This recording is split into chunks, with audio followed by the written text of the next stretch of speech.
今から大阪メトロ中央線でフェリーターミナルに向かいます。私、あかりと千冬でオレンジフェリー愛媛に乗船いたします。よろしくお願いいたします。千冬に登場してもらいましょう。今日はオレンジフェリーに乗船するのだけど、千冬、わかってる？はじめまして、千冬です。あかりさん、フェリーに乗船するのですか？千冬とね。そうなのですね。すごく興味があり楽しみです。電車からフェリーターミナルが見えてきました。もうすぐ着きますよ。フェリーが少し見えますね。あれですか？見えるのは名門太陽フェリーで、あの隣に停泊しています。左から伸びている陸橋が駅からフェリーターミナルまで一直線で行けるのでとても便利です。雨の日でも濡れずに行けるのですね。なるほど、それは便利ですね。陸橋を歩くと右側に大阪南港フェリーターミナルと書いてあるネオンが見えます。オレンジに光ってるところですね。まだ遠くに見えているだけですけど。結構距離ありますね。大阪南港フェリーターミナルの文字がはっきり見えてきましたよ。あと少しでフェリーターミナルですね。あかりさん。長い陸橋ですが、あと少しで大阪南港フェリーターミナルですから、千冬、あと少し寒いけど頑張ろうね。ここが大阪南港フェリーターミナルですね。今から乗船できるのですが、嬉しいようなそうでないような複雑な気持ちです。きっと楽しいと思いますよ。絶対気に入るはずです。私が保証します。トラックがいっぱいですね。船が見えないようですが、この奥に停泊しているのでしょうかね。その奥に停泊していると思いますよ。さて、乗船手続きをしましょう。これが、私たちが、今日、乗船するオレンジフェリー愛媛の窓口です。部屋もとても良さそう。船の中とは思えない感じです。楽しみですね。美味しそうな食事が紹介されていますね。今日の夕飯はこれなのでしょうか？確かに美味しそうですね。メニューは他にもあるから選ぶことができるよ。待合室ですが、誰もいませんね。平日なのでこんな感じなのでしょうか？平日だからでしょうね。けど、人がいないフェリーは落ち着けるので嬉しいです。この廊下を歩いていくと、待ちに待ったフェリーに乗船かな。クリスマスツリーが飾ってある。もうすぐクリスマスでしたね。この先を登っていけば、フェリーにたどり着けるのでしょうか？フェリーの廊下は、どの船会社も長いです。もっと短くできそうな気もしますけどね。オレンジフェリー愛媛の姿がなかなか見えないですが、停泊してるのかな？窓から見えました。トラックがちょうど乗船するところでした。なるほど。このようにトラックが乗船するのですね。初めて見ました。あかりさん、まだ廊下が続くのですか？窓からオレンジフェリーの文字が見えているところまで行けばすぐだから頑張ってね。オレンジフェリー、愛媛、東横行き乗船口という看板がありますね。フェリーの側面が見えます。やっと乗船できるのですね。少しドキドキしてきました。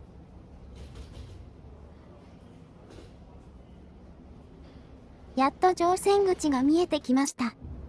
船に乗り込みますよ。この瞬間が嬉しく、ワクワクします。まずは、手の消毒ですね。動画ではやってないですけど、戻って消毒しました。綺麗な絨毯に、広々としたエントランス、とてもいいですね。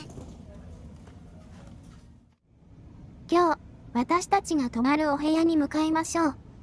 入り口と同じ4階にあります。通路も長かったけど、部屋の廊下までも長いとは思いませんでした。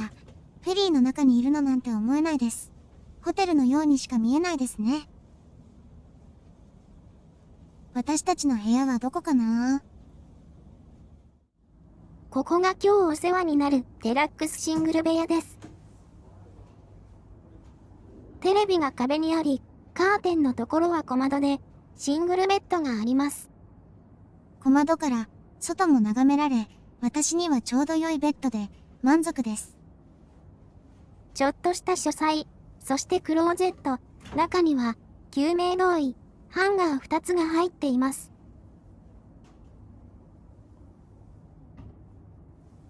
あと、洗面所もあり、とてもいい部屋です。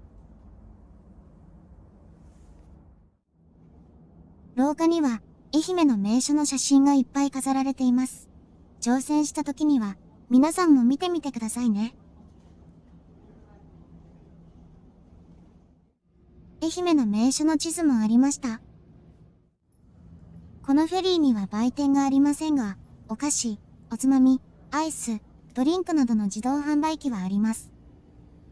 売店がないのは寂しいですね。あと、オレンジフェリーのグッズとかあれば嬉しいんだけど。立派な絵が飾られていますね。今治造船から寄与されたと書いてありました。ゲームコーナーがありますね。私はゲームをしないのでパスですが、子供さんには良いかもしれないですね。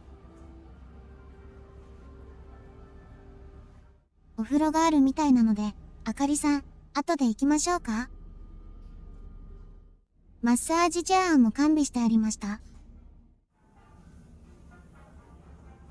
6階の展望室にでも行ってみましょう。どんな感じなのでしょうかね。明るい時間ならいい景色が眺められそう。夜だからネオンしか見えないけど、ソファーもあって、私の好きな読書もできそうでいい感じです。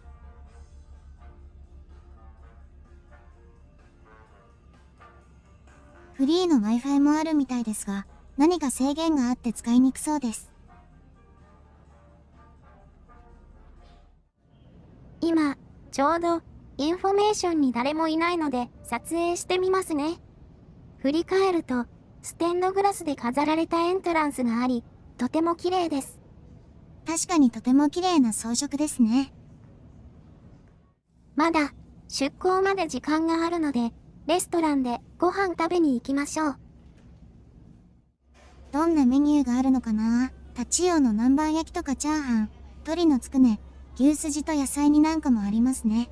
乗船前に見た宇和島鯛めしも美味しそう。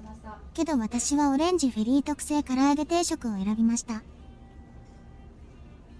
愛媛の名産品が色々とあり、どれも美味しそうでした。唐揚げ定食は注文してから揚げてくれるので、先に席に行くことにしました。私は、チャーハンと牛すじ野菜煮にチューハイを注文しました。注文番号で呼ばれ、揚げたての唐揚げ定食をカウンターで受け取り、座席に戻りました。完食です。とても美味しかったです。ごちそうさまでした。私も完食です。ほんと美味しかったです。ごちそうさま。そろそろ出港時間の22時です。デッキに上がることにしました。すごく寒くて風が強く飛ばされそうでした。フェリーは岸壁をゆっくりと離れていきます。今日は今年一の寒波だそうです。先ほどニュースで海上は大荒れということです。こんな状態でフェリー大丈夫でしょうか？かなり強い風が吹き、体を手すりに押し付けないと飛ばされそうです。私一人だけで誰もデッキにはいませんでした。寒さで誰も来ていないだけなのに、こんな貸し切りは嬉しくないですね。岸壁から離れていくのを見ると悲しくなりますが、ここからが新しい旅の始まりでもあり、ワクワク、ドキドキします。それでは行ってまいります。早く船内に入りたいのですが、あかりさんに頑張って撮影してきてねと頼まれているので、もう少し頑張って撮影したいと思います。寒すぎて凍りそうです。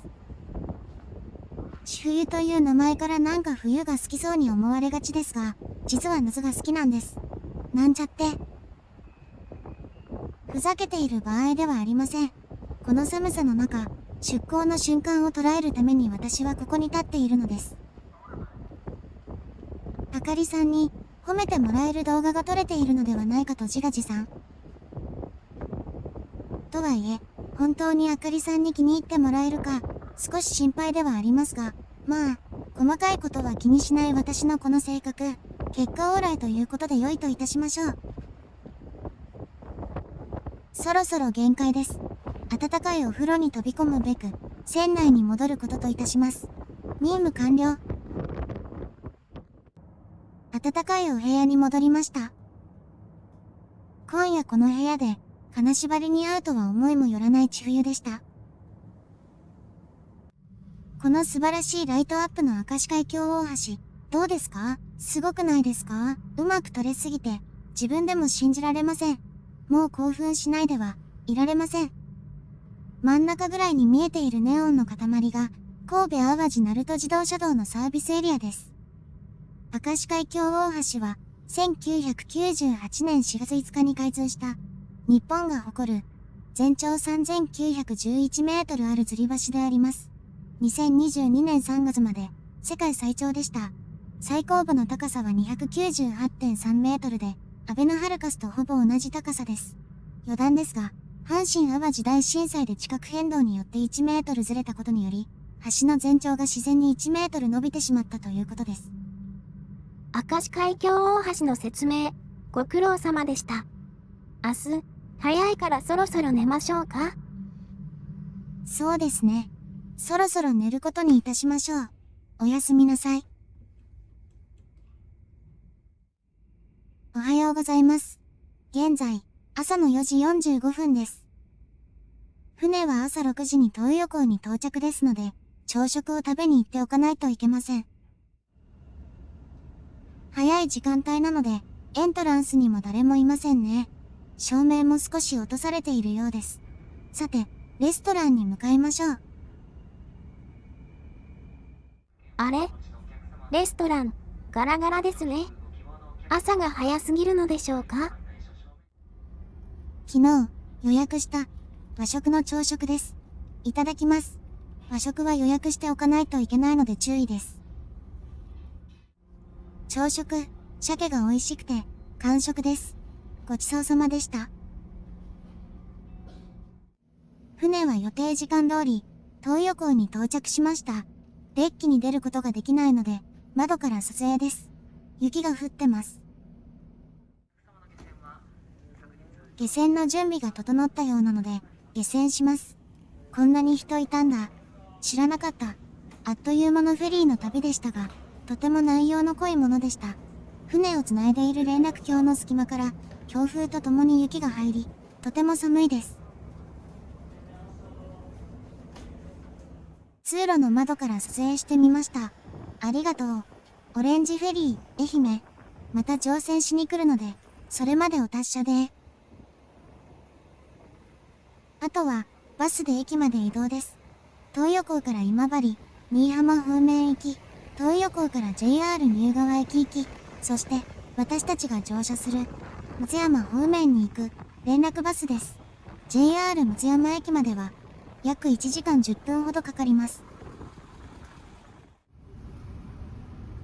さて、バスに乗車しました。バスは、愛媛県、東横港を後にします。あかりさん、オレンジフェリー、愛媛の旅、楽しめました。ありがとうございます。またぜひ乗船しましょうね。